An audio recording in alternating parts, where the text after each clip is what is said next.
Okay, my name is Alex, and this is my task analysis worksheet for budgeting skills.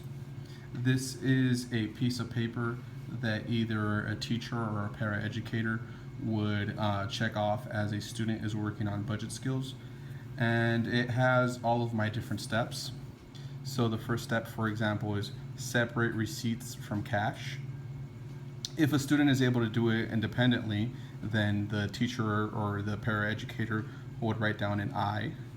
And if the student needs support, for example, if he needed to be reminded, hey, do you need to separate something from something else, then the paraeducator would write support. Or if the student just doesn't remember, the paraeducator or the teacher might point to the pictures and say, what's your first step? So in that case, the paraeducator or the teacher would write an S. So my first step is separate receipts from cash. Second step is correctly count cash and write it down. My third step is put receipts in order. My fourth step is write info in budget sheet. This includes the date, the transaction, whether it's a withdrawal or a deposit. And my fifth step is correctly total the cash and match it to the budget sheet. So let me show an example of what that might look like. All right, so this is my cash bag right here. It includes all of my cash and my transactions from the last couple days. So my first step is to separate the receipts from the cash. So I have a pile of receipts. I'm starting over here. And then a pile of cash that I'm putting over here. That was my first step. I was able to do that independently, so I'm going to give myself an I for that step. My next step is to count the cash. So students would put bills from largest to smallest. I have a 20, I have a 10, I have a single, and some students might be able to count it just like that. 20, 30, 31, 31, 25, 50, 75, 76, 77, 78. They might need a calculator or different supports for that.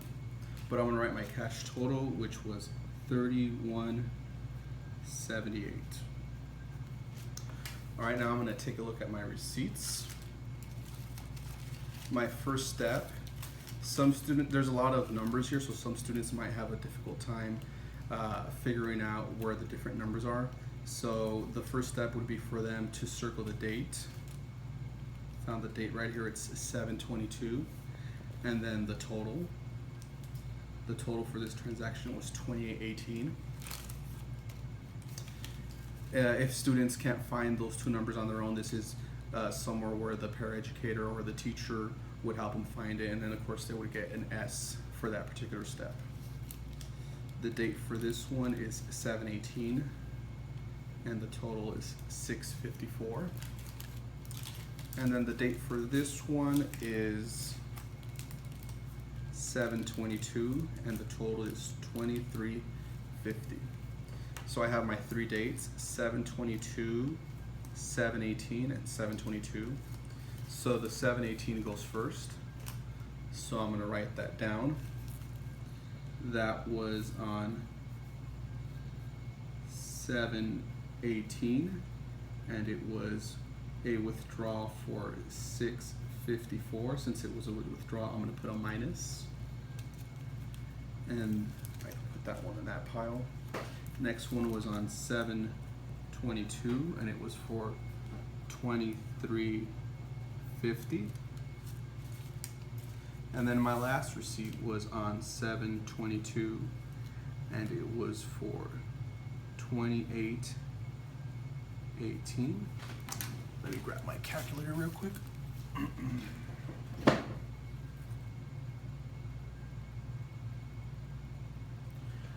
All right, so I have 6.54 plus 23.50 plus 28.18. So my total withdrawal is $58.22.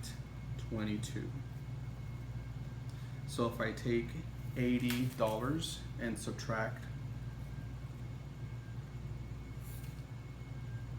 58.22, that gives me a total of 21.18.